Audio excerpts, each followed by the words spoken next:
और वहीं दिल्ली में दूसरी कोस्टल साइक्लोथॉन तटीय इलाकों की सुरक्षा के लिए सीआईएसएफ की पहल नजर आई है। केंद्रीय मंत्री ने हरी झंडी दिखाकर इसको रवाना किया। नित्यानंद राय वर्चुअली रवाना करेंगे। कोस्टल साइक्लोथॉन का 2025 में पहले सफल आयोजन के बाद इस साल इसका ये दूसरा आयोजन, जिसमें भारत के पूर्वी और पश्चिमी तटों के 6,553 किलोमीटर क्षेत्र की यात्रा की जाएगी। इसका मकसद तटों पर सुरक्षा बढ़ाने के लिए इन इलाकों में रहने वाले लोगों को ज्यादा से ज्यादा जागरूक करना है। इसका मकसद है तटीय आबादी को राष्ट्रीय उद्देश्यों के साथ जोड़ना। अब इन क्षेत्रों के स्थानीय लोगों को तटीय सुरक्षा के प्रति जागरूक भी ये प्रयास करेगा। वंदे मातरम के 150 साल पूरा होने के उपलक्ष्य में 28 जनवरी से 22 फरवरी के बीच सीआईएसएफ वंदे मातरम तटीय साइकिल रैली 2026 का आयोजन किया जाएगा, जिसकी थीम सुरक्षित तट समृद्ध भारत रखी गई है। और अक्षय हमारे साथ में इस वक्त हैं। अक्षय, क्या कुछ तैयारियां नजर आ रही हैं? देखिए पूजा, कुछ देर बाद जो एमओएस होम है नित्यानंद राय वो आज हरी झंडी दिखाएंगे और उसके लिए तैयारियां पूरी कर ली गई हैं। मैं कैमरामैन सिवली से कहूँगा कि वो तो पहले यहाँ पर जो मंच है सजा हुआ है उसको दिखा सके।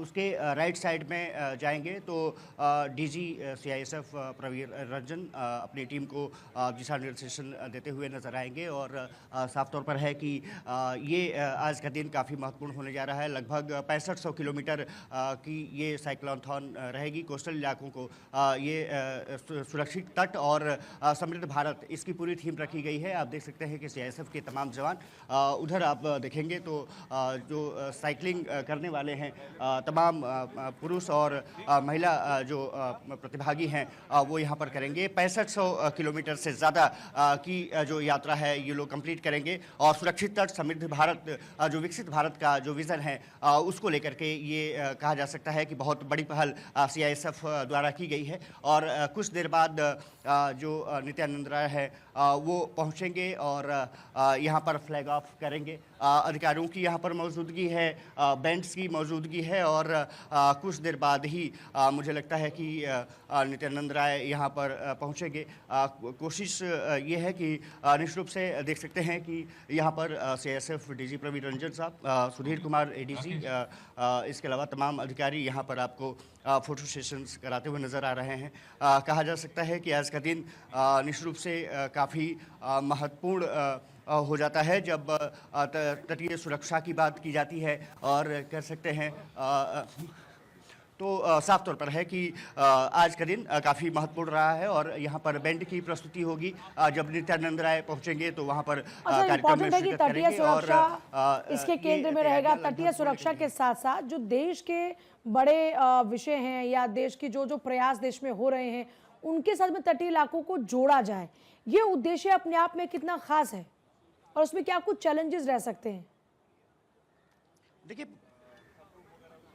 देखिए कोस्टल सुरक्षा अपने आप में बहुत महत्वपूर्ण रही है और ख़ास करके सीआईएसएफ अगर देखें तो बड़े प्रतिष्ठानों की सुरक्षा करती है, कोस्टल तटों की सुरक्षा करती है। साथ ही साथ इसका साइक्लोथॉन का मतलब है कि लोगों को जोड़ा जा सके, गाँव को जोड़ा जा सके, ग्रामीणों को जोड़ा जा सके, वहाँ से जो उनकी है सुरक्षा रक्षा की जा सके और आने वाले समय में देश को और किस तरह से आर्थिक रूप से मजबूत किया जा सकता है, इंटेलिजेंस के रूप में किस तरह से उनका इस्तेमाल किया जा सकता है और कोई भी गड़बड़ी न हो, इसके लिए निश्चित रूप से जो तटीय गांव हैं उनको साथ ले आना सीआईएसएफ की एक बड़ी पहल है। और कहा जा सकता है कि वंदे मातरम के 150 साल पूरे हुए हैं, उसके उपलक्ष्य में ये साइक्लोथॉन रखी गई है। दूसरी साइक्लोथॉन है जो कि सीआईएसएफ द्वारा आयोजित की जा रही है और जो साइकिलिंग करने वाले हैं उसमें महिला बटालियन भी होंगी और पुलिस बटालियन के लोग भी होंगे। कहा जा सकता है कि सीआईएसएफ डीजी प्रवीर रंजन की एक बड़ी पहल रही है। नित्यानंद राय कुछ देर बाद फ्लैग ऑफ करेंगे। निश्चित रूप से कहा जा सकता है कि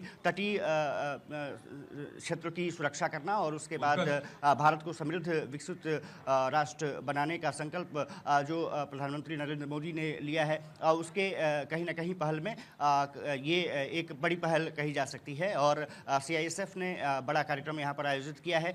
ये साइकिलिंग करने वाले पुरुष और महिला अभ्यर्थी हैं वो सीधे जाएंगे लगभग 65 किलोमीटर किलोमीटर 6500 किलोमीटर की यात्रा करेंगे, गांव-गांव जाएंगे, वहां पर नुक्कड़ नाटक और तमाम चीज़ों के जरिए न सिर्फ इंटेलिजेंस की बात होगी बल्कि उनके सुरक्षा को लेकर के किस तरह से सीआईएसएफ काम कर रही है वो भी बताया जाएगा। देश किस तरह से तो अक्षय, ये जो यात्रा आपने बताया कि लगभग 6500 किलोमीटर, तो किन किन राज्यों को और किन किन तटीय क्षेत्रों को ये कवर करने वाली है यात्रा? और देखिए गुजरात उसमें शामिल है, केरल उसमें शामिल है, जो तटीय इलाके हैं खास करके उसमें शामिल है। 9 अगर देखा जाए तो 9 राज्य हैं जिसको कि ये टच पूरी तरह से करेगी और कोस्टल क्षेत्र में ही इसकी जो भूमिका है बहुत महत्वपूर्ण होगी।